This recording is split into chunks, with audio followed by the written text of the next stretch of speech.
Welcome to AMC classes. दोस्तों, आज हम राष्ट्रीय भर्ती एजेंसी की खासियतें और भर्ती प्रक्रिया को समझेंगे।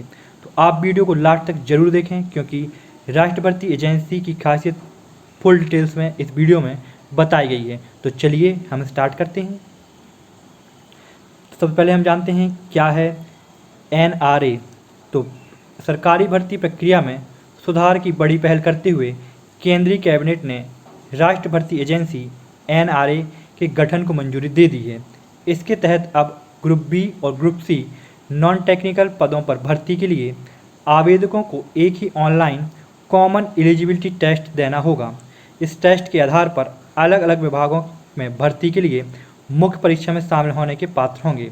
तो जब आप एक बार दे देंगे सीईटी का एग्ज़ाम तो ये प्री कहलाएगा। प्री होने के बाद आप अलग अलग विभागों की भर्ती के लिए मुख्य परीक्षा में शामिल हो सकते हैं। सीईटी में सफल अभ्यर्थी 3 साल सीधे मुख्य परीक्षा दे सकेंगे। अगर आप सीईटी में क्वालिफाई करते हैं तो आप 3 साल तक सीधे मुख्य परीक्षा दे सकते हैं। मतलब आपको हर साल अब प्री नहीं देना होगा, एक बार प्री देने के बाद आप मुख्य परीक्षा दे सकते हैं 3 साल तक। और क्या है तो वो देख लेते हैं हम। तो ऐसी होगी व्यवस्था। तो अब जानते हैं कि व्यवस्था कैसी होगी राष्ट्रीय भर्ती एजेंसी की। तो वो देखते हैं। राष्ट्रीय भर्ती एजेंसी विभिन्न भर्ती बोर्ड के लिए ऑनलाइन कॉमन एलिजिबिलिटी टेस्ट का आयोजन करेगी। इसके तहत ग्रुप बी और ग्रुप सी के नॉन टेक्निकल पदों पर भर्ती के लिए परीक्षा होगी। सीईटी में सफल होने वाले अभ्यर्थी संबंधित बोर्ड की मुख्य परीक्षा में शामिल हो सकेंगे।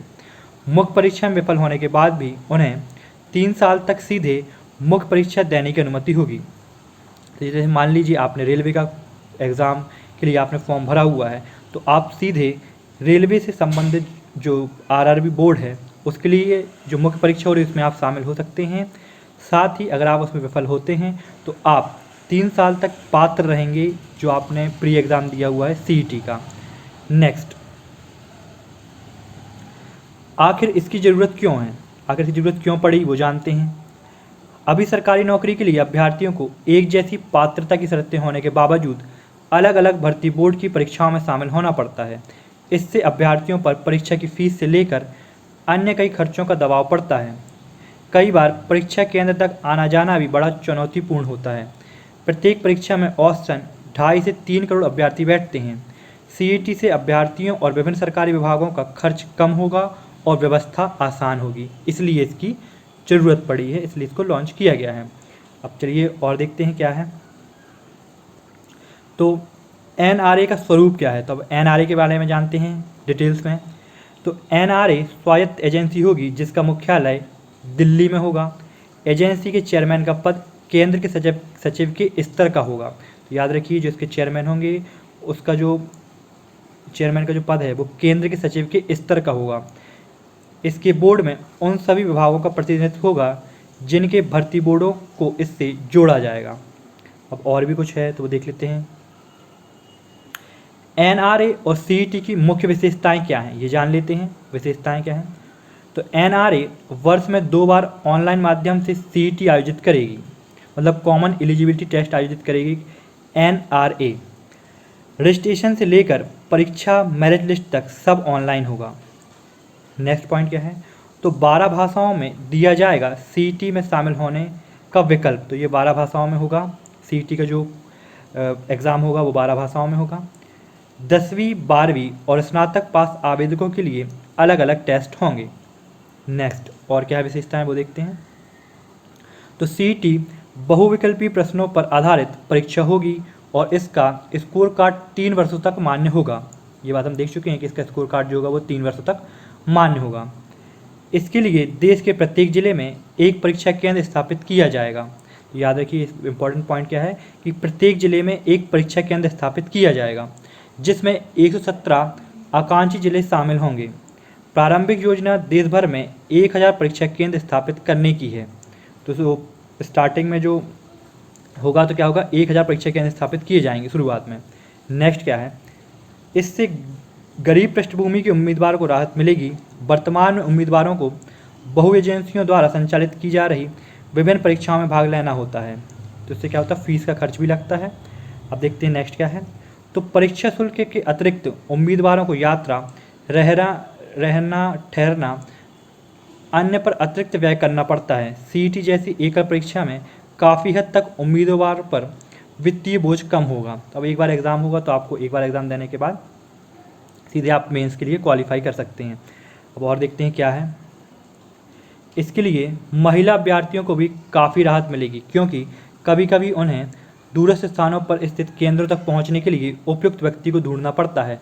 प्रत्येक जिले में परीक्षा केंद्र की अवस्थिति से सामान्य तौर पर ग्रामीण क्षेत्रों के उम्मीदवारों, विशेष रूप से महिला उम्मीदवारों को अधिक लाभ होगा। नेक्स्ट पॉइंट क्या है, तो सीईटी मतलब कॉमन एलिजिबिलिटी टेस्ट में भाग लेने के लिए अवसरों की संख्या पर कोई सीमा नहीं होगी। तो ये पॉइंट बहुत ही ज़्यादा इंपॉर्टेंट है कि जब आप सीईटी में भाग लेंगे तो इसमें अवसरों की संख्या पर कोई सीमा नहीं होगी। सरकार की मौजूदा नीति के अनुसार अनुसूचित जाति, अनुसूचित जनजाति, अति पिछड़ा वर्ग और अन्य श्रेणियों के उम्मीदवारों को ऊपरी आयु सीमा में छूट दी जाएगी। नेक्स्ट क्या है, आने वाले समय में इस परीक्षा में शामिल होने वाले अभ्यर्थियों को प्रदान सीईटी स्कोर को केंद्र सरकार, राज्य सरकार, केंद्र शासित प्रदेशों, सार्वजनिक क्षेत्रों के उद्यम, निजी क्षेत्र के अन्य भर्ती एजेंसियों के साथ साझा किया जा सकता है। तो जो आपका स्कोर कार्ड बनेगा वो स्कोर कार्ड क्या है कि केंद्र सरकार, राज्य सरकार, केंद्र शासित प्रदेशों, सार्वजनिक क्षेत्र के उद्यम, निजी क्षेत्र की अन्य भर्तियां और एजेंसियों के साथ साझा किया जाएगा। मतलब राज्य के साथ भी साझा किया जाएगा आपका स्कोर कार्ड। तो राज्य में जो वैकेंसी निकलेंगी उसमें भी आपका ये स्कोर कार्ड मान्य होगा आगे चलकर। और क्या है तो देख लेते हैं। एनआरए द्वारा गैर तकनीकी पदों के लिए स्नातक, उच्च माध्यमिक मतलब 12वीं और मैट्रिक मतलब 10वीं पास उम्मीदवारों के लिए अलग से सीईटी का संचालन किया जाएगा। इसके लिए वर्तमान में कर्मचारी चयन आयोग एसएससी, रेलवे भर्ती बोर्ड आरआरबी और बैंकिंग कार्मिक चयन संस्थान आईबीपीएस द्वारा भर्ती की जाती है। तो याद रखिए, जो स्नातक, उच्च माध्यमिक और मैट्रिक की परीक्षाओं के लिए जो भर्ती की जाती है वो की जाती है एसएससी की जो है और आरआरबी की और बैंकिंग की आईबीपीएस के द्वारा। और क्या है तो एनआरए के लिए 1517.57 करोड़ रुपए की स्वीकृति प्रदान की गई है।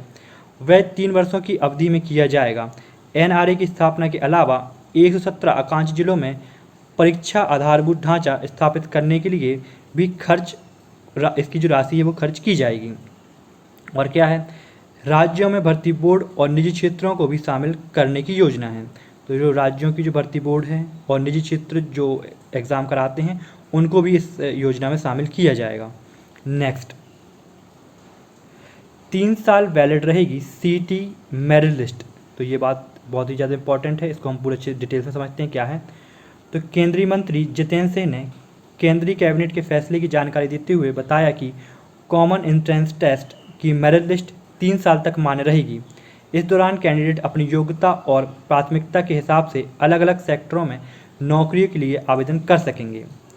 यह एक ऐतिहासिक बदलाव है। सरकार इस बदलाव से नियुक्तियों और चयन को आसान बनाएगी। जितेंद्र सिंह ने कहा कि नेशनल रिक्रूटमेंट एजेंसी एक क्रांतिकारी सुधार है। इससे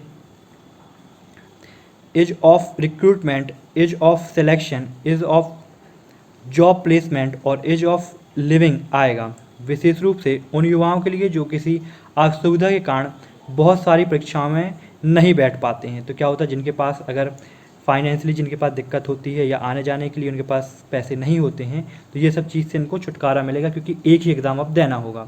नेक्स्ट और देखते हैं क्या है। तो आरक्षित वर्ग को उम्र की सीमा में छूट मिलती रहेगी। तो जो आरक्षित वर्ग हैं उनको उम्र की सीमा में छूट मिलेगी। तो इसको हम डिटेल्स में समझते हैं क्या है। तो आधिकारिक बयान में कहा गया है कि एनआरए में विशेषज्ञ होंगे जो केंद्र सरकार की भर्ती के क्षेत्र में आधुनिकतम तकनीक लाएंगे। अभी तक 3 प्रमुख एजेंसियों द्वारा अनेक कॉमन टेस्ट लिए जाते हैं। समय के साथ अन्य एजेंसियों को भी शामिल किया जाएगा। आरक्षित वर्ग में उम्मीदवारों को उम्र सीमा में छूट मिलती रहेगी। आगे चलकर सीईटी समान योग्यता परीक्षा के अंक केंद्र सरकार, राज्य सरकार, केंद्र शासित प्रदेशों, सार्वजनिक क्षेत्र के उपक्रम, निजी क्षेत्र की अन्य भर्ती एजेंसियों के साथ साझा किए जा सकेंगे। इससे भर्ती में लगने वाले पैसा और समय दोनों बचेगा। तो आगे चलकर क्या किया जाएगा, जो राज्य है, मैंने अभी आपको ये बात बताई है कि राज्य में भी आपका जो स्कोर कार्ड है वो मान्य रहेगा। इससे क्या रहेगा, आगे चल के पैसा और समय दोनों बचेगा। नेक्स्ट देखते हैं और क्या है। तो देश भर में 1000 केंद्र बनेंगे। तो अब इसको डिटेल्स में समझते हैं हम क्या है। तो एनआरए के गठन के साथ 117 जिलों की परीक्षा के लिए अधोसंरचना के निर्माण के लिए भी राशि खर्च की जा सकेगी। अभी देश में सीईटी के लिए 1000 परीक्षा केंद्र बनाए जाने की योजना है। हर जिले में कम से कम एक परीक्षा केंद्र होगा। ज़्यादा उम्मीदवार की संख्या होने पर इन केंद्रों की संख्या एक से ज़्यादा भी हो सकती है। इसके तहत पहले चरण में देश में 1000 परीक्षा केंद्र खोले जाएंगे। उद्देश्य यह है कि खासकर महिलाओं और दूर दराज के क्षेत्रों के आवेदकों को आसपास ही सुविधा उपलब्ध हो सके। मतलब सीधी बात है, कॉमन सी बात है कि इसलिए हर जिलों में ये केंद्र बनाए जाएंगे, जिससे आपको आने जाने में जो खर्च लगता है, जो असुविधा होती है, वो कहीं ना कहीं कम की जा सके। इसलिए हर जिले में परीक्षा केंद्र बनाए जाएंगे। और देखते हैं क्या है। तो राज्य की नौकरियों के लिए अलग से आवेदन नहीं। अब राज्य की नौकरी के लिए आपको अलग से आवेदन नहीं करना होगा। ये बात मैंने आपको पहले बताई हुई है कि अब आपका जो स्कोर कार्ड है वो राज्य के लिए भी मान्य होगा आगे चलकर। देखते हैं इसको डिटेल्स में क्या है। तो केंद्रीय मंत्री जितेंद्र सिंह ने कहा कि इसे लेकर राज्यों से जल्द ही बात कर सकेंगे। इच्छुक राज्य एनआरए के साथ एमओयू साइन करके उससे जुड़ सकेंगे। इससे उनके संसाधनों की बचत होगी। साथ ही उन्हें भर्ती के लिए अलग से कोई परीक्षा कराने की जरूरत नहीं होगी। आवेदकों को राज्य की नौकरियों के लिए अलग से आवेदन नहीं करना होगा। निजी क्षेत्र को भी इससे जुड़ने की योजना है। तो निजी क्षेत्र भी इससे क्या जो हो सकता है, जुड़ सकता है। निजी क्षेत्र की जो जितनी कंपनियां हैं वो भी जो सीईटी टेस्ट होगा उसके आधार पर ही अपनी भर्तियाँ करा सकती हैं। और देखते हैं क्या है। ठीक है, तो कृपया दोस्तों आप चैनल को सब्सक्राइब जरूर कर लें, जिससे आगे आने वाली वीडियो की नोटिफिकेशन आपको प्राप्त हो सके।